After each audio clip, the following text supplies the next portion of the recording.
Susan answered. She craved the sun. Susan wanted to live in a big city, and she thought California would be a great place to live. She promptly packed her car with all her possessions and bought her dad a return airline ticket to St. Paul, and the two of them drove off in her car to start her new great adventure. That move shaped everything that was to come. Susan was excited. Finally, she could live and work someplace warm and have the independence she craved. Susan loved clothes. She adored the color pink, and many of her well-put-together outfits incorporated one shade of pink or another. Once in California, she began working in a clothing store, and she enjoyed helping her customers pick out dresses and pants and blouses that suited them. In sunny California, she could even sell brightly colored shorts and tops and bathing suits. Soon, she had a following of customers who came to the store just for her. She remembered their names, their sizes, and the sorts of styles they favored. She chatted with them about their jobs, their children, their pets.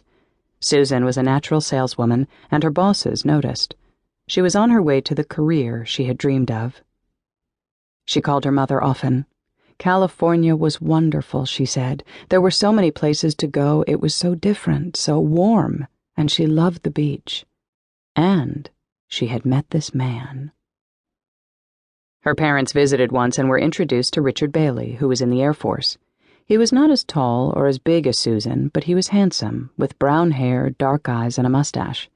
He was Susan's first real boyfriend, and she was obviously in love with him, but her parents weren't too impressed. He was from California and had that beachy attitude. He wasn't especially friendly to his girlfriend's reserved northern parents, and they didn't warm up to him. Maybe it was just the uniform she was attracted to, they hoped. Maybe she would find another man in uniform to fall for.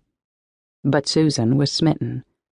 "Mom, I'm married," Susan told her mother in a telephone call in early March of 1988. "Richard and I eloped." Her mother wasn't thrilled about the news, but it was too late to do anything about it. Kate just hoped her daughter would be happy. Susan also wanted to be happy, but she and Richard moved often as his postings changed, and she was lonely while he was on duty. Just as she would begin to make friends at a base and find a job, they'd relocate, and Richard would take off for his next assignment, leaving her alone again. In telephone calls from military posts in Washington, Hawaii, and other places, Susan told her mother how Richard called her from ports afar and told her about new friends he was making. Kate didn't know what to make of that. She thought it made Susan jealous, but she didn't know whether or not her son-in-law was actually cheating on her daughter. When Richard's hitch in the Air Force was up, he enlisted in the Coast Guard. But in 1990, after he finished his first hitch, he left the military. They went to live with his parents in San Bernardino, California, and Susan became pregnant with their first child, Jennifer. Susan continued to find jobs in retail, and she was successful. Which was a good thing, she told her mother, because once Richard was out of the military, she supported the family.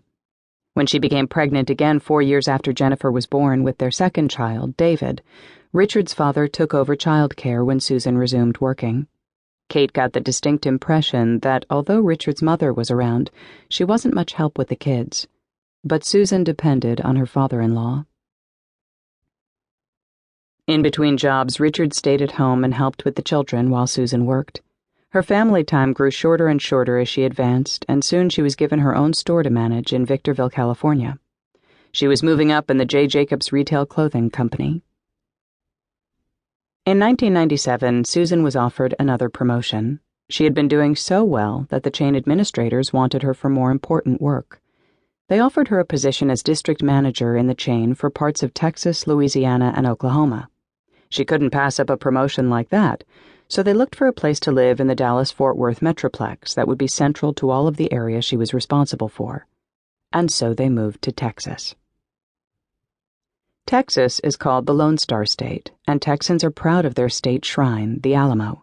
Northerners may question why the site of a total defeat by Mexican General Santa Anna in 1836, during which every soldier defending the old mission was killed, would be so beloved.